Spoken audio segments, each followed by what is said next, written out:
Dalam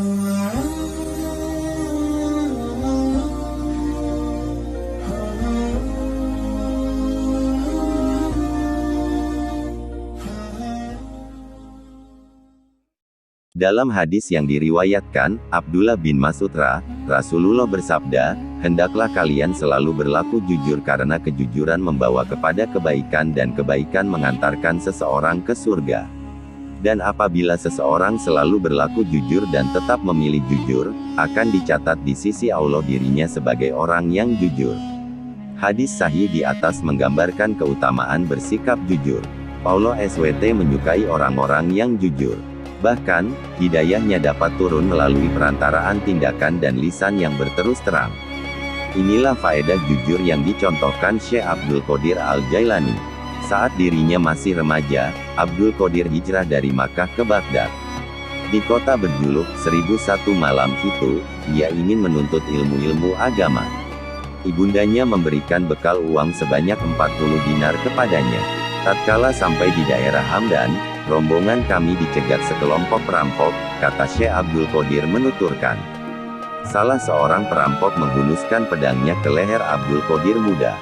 "Apa yang kamu bawa?" katanya. "Uang 40 dinar, jawabnya.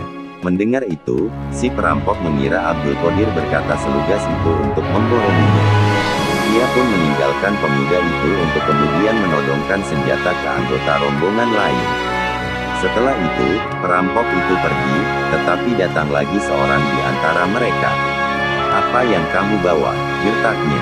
Abdul Qadir pun mengatakan lagi, "Uang 40 dinar. Karena tak percaya, perampok itu pun kali ini membawa pemuda itu kepada pemimpinnya. Bos para perampok itu pun mengajukan pertanyaan yang sama.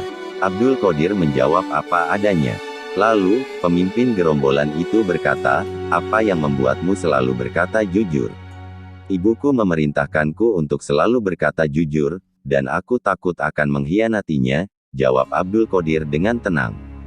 Tiba-tiba, pemimpin kelompok perampok itu ketakutan, lalu berteriak dan menyobek bajunya. "Kamu takut jika mengkhianati janji ibumu, sedangkan aku tidak takut telah mengkhianati Allah," seru dia. Ia lalu memerintahkan para pengikutnya untuk mengembalikan semua yang telah diambil dari rombongan Abdul Qadir. "Sesungguhnya aku bertobat kepada Allah lewat dirimu," kata dia kepada Abdul Qadir, "sekarang engkau adalah pemimpin kami dalam bertobat." Inilah berkah kejujuran yang dapat diambil dari kisah perjalanan hidup ulama besar Syekh Abdul Qadir Al-Jailani. Ia kukuh mempertahankan kejujuran. Berkah kejujuran itu telah mendatangkan hidayah dari Allah untuk orang-orang yang tadinya hidup dalam kegelapan. Terima kasih sudah menonton video ini, semoga bermanfaat dan berfaedah. Jangan lupa subscribe, like, share, dan bagikan agar kami bisa terus berbagi video yang bermanfaat.